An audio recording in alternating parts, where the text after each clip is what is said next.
What kind of freedom is that? What kind of social or political system is that when a religious minority has no voice in court or in the press?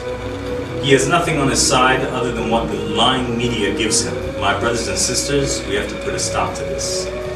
Because it will never stop until we stop it ourselves. And this is why we're speaking out tonight. They attack the victim, then the criminal who attacks the victim accuses the victim of attacking him.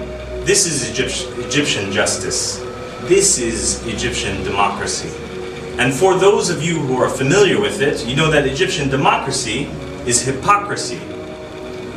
Now, if I'm wrong, put me in jail. But if you can't prove that this democracy is not hypocrisy, then don't put your hands on me.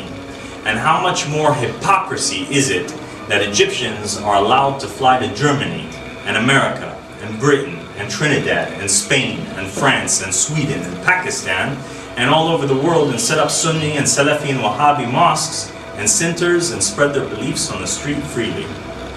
But when a group of Germans and Americans and British and Trinidadians and Spaniards and French and Swedish and Pakistanis decide to meet in a private residence here in Egypt and worship without spreading anything on the street, they get raided.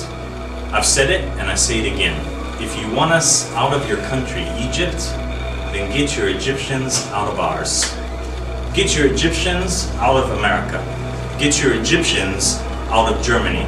Get your Egyptians out of France and Spain and Trinidad and Sweden and Pakistan and Algeria and Tunisia and Serbia and every other country where Egyptians have been left to worship freely and establish mosques.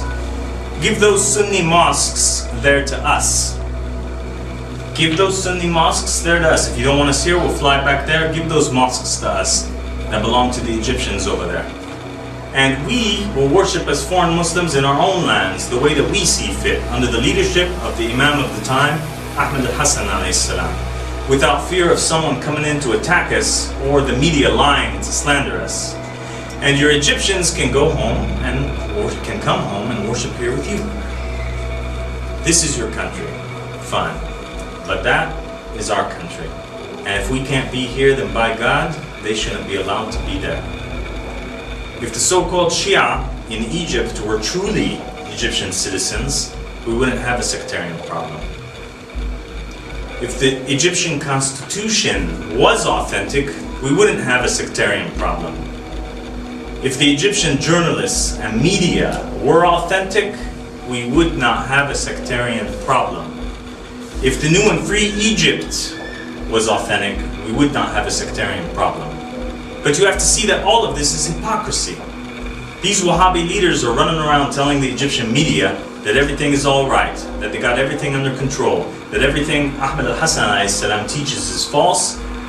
But I'm telling you, Ahmed al-Hassan alayhi salam said these things would come to pass, and now these things are coming to pass. Now these